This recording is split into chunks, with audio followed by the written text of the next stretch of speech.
A 47-year-old man is behind bars for fatally shooting a 34-year-old man at a motel.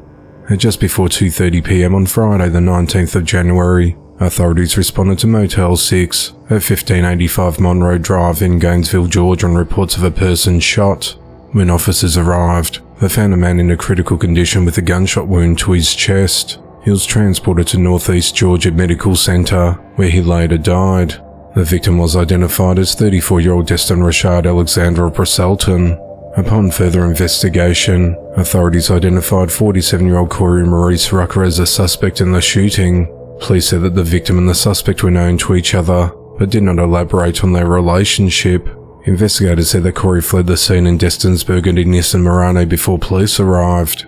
At around 4 a.m. on Saturday the 20th of January, authorities developed information which led them to a motel in DeKalb County, where Corey was arrested without incident. He is charged with felony murder, aggravated assault, possession of a firearm by a convicted felon, possession of a firearm during the commission of a crime, and theft of a motor vehicle.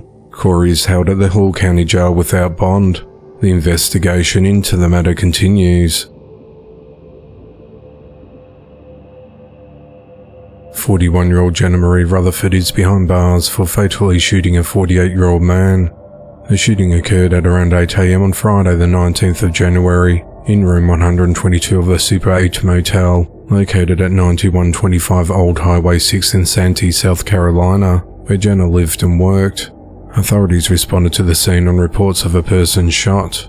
When officers arrived at the motel, they found 48-year-old Douglas Malcolm Strock of Micanopy Court in Santee deceased with a gunshot wound. Jenna confessed to shooting Douglas, and she was arrested. During her arraignment later that day, Jenna said the shooting wasn't done intentionally with any malice. It was an accident, she insisted. There was a tug and pull. I heard a bang, smelled it. I called immediately, she said. Investigators said that Douglas and Jenna were involved in a series of domestic incidents that began the previous day, and claimed that the shooting was intentional. It's unclear what the incidents were about, or how Douglas and Jenna knew each other. Jenna is charged with murder and possession of a weapon during the commission of a violent crime. She's held at the Orangeburg County Jail without bond. At the time of her arrest, Jenna was already out on a personal recognizance bond for a third-degree assault and battery by mob charge stemming from a December 2022 incident. On the 27th of February 2017, Jenna pleaded guilty to possession of heroin, and on the 9th of August 2017, to shoplifting valued at $2,000 or less. The investigation into the matter continues. A HIV-positive youth baseball coach is behind bars for repeatedly raping a 12-year-old girl. On the night of Saturday the 13th of January 2024, 39-year-old Donovan Scott Shepard got into a fight at a bar in Moore, Oklahoma. He was taken home by a woman who lived with him at their residence in southwest Oklahoma City. Authorities said that the young girl was asleep in another room of the house at the time of the incident. The girl's mother awoke to find Donovan raping the girl in her room. The woman held Donovan at gunpoint and contacted police. When officers arrived at the scene, they took Donovan into custody. Donovan told officers that he's HIV positive and was not wearing a condom when he raped the girl. Police interviewed the young female victim, who said this wasn't the first time that Donovan sexually assaulted her. She said it occurred multiple times, even occurring once on her 12th birthday. She said that he raped her, adding that the abuse occurred 6 times. Donovan was charged with 2 counts of lewd molestation, rape by instrumentation, 3 counts of first-degree rape of a minor under 14, exposing others to AIDS, and pattern of criminal offences. He's held at the Cleveland County Jail on a $500,000 bond. Donovan coached a youth baseball team called Oklahoma Aftermath for several years. It's unclear if there are any other victims. The investigation into the matter continues. A 22-year-old woman is behind bars for stabbing a 20-year-old woman. At 12:27 a.m. on Saturday the 20th of January, authorities responded to the 300 block of West 4th Street in Elmira, New York on reports that a female had been stabbed. When officers arrived at the scene, they were met with a disturbance between 2 groups of people yelling at each other from houses that were across the street from one another. Officers entered one of the homes and found a woman with a stab wound to her back and other injuries to her face. Paramedics arrived and treated the victim on scene. before rushing her to the Robert Packer Hospital with severe non-life-threatening injuries. Authorities discovered that the stabbing occurred at a separate nearby residence from the one that the victim was found in. During the investigation, authorities identified 22-year-old Aniston Wheeler as the stabbing suspect. She was arrested and charged with second-degree assault and is held at the Cheman County Jail on a $50,000 cash bail. The motive of the stabbing is unclear as the investigation into the matter continues. 72-year-old Richard Allen Holtham is behind bars for child sex crimes. Authorities said he engaged in sexual activities with a child between the ages of 4 and 6 in 2021. At 8:36 p.m. on Thursday, the 18th of January 2024, Richard was arrested at his home at 117 Waterfall Court in Cary, North Carolina. He was booked into the Wake County Jail and charged with 4 felony counts of statutory sex offense with a child by an adult.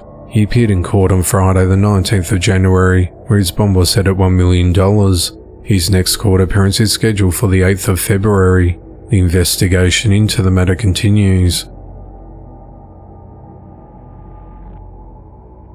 A 46-year-old man is behind bars for fatally shooting his 25-year-old ex-girlfriend. At 6:24 a.m. on Saturday the 20th of January 2024, authorities responded to a distress call reporting a body had been found next to a dumpster at 3994 South 300 West in Mill Creek, Utah. Officials identified the female victim as 25-year-old Esperanza Chavez. She had a gunshot wound to her head, and her death was ruled a homicide.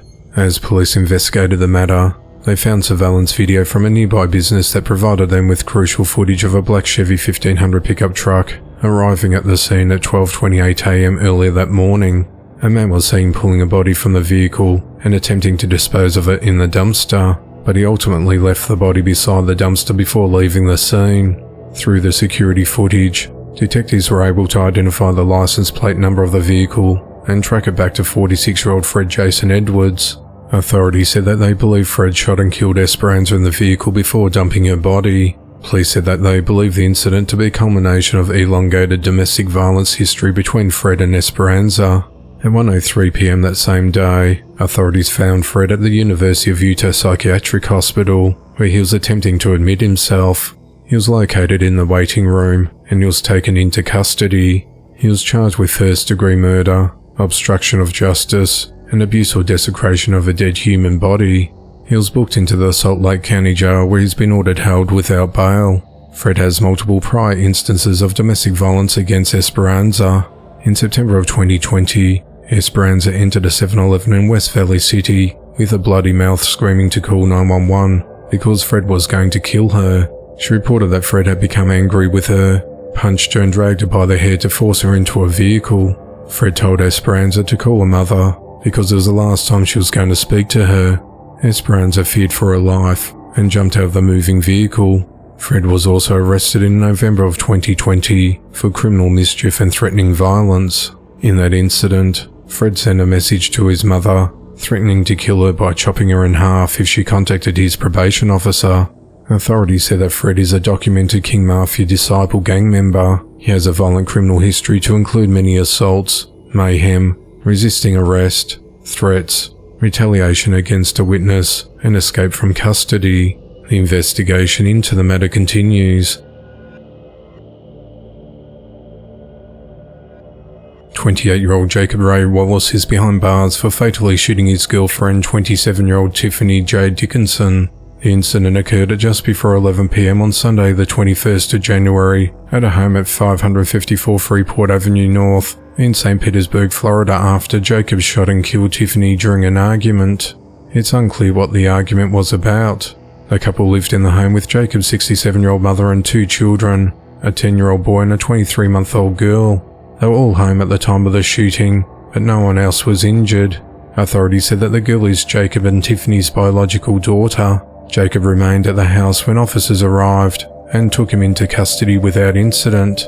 Jacob was booked into the Pinellas County Jail on a second-degree murder charge. The investigation into the matter continues.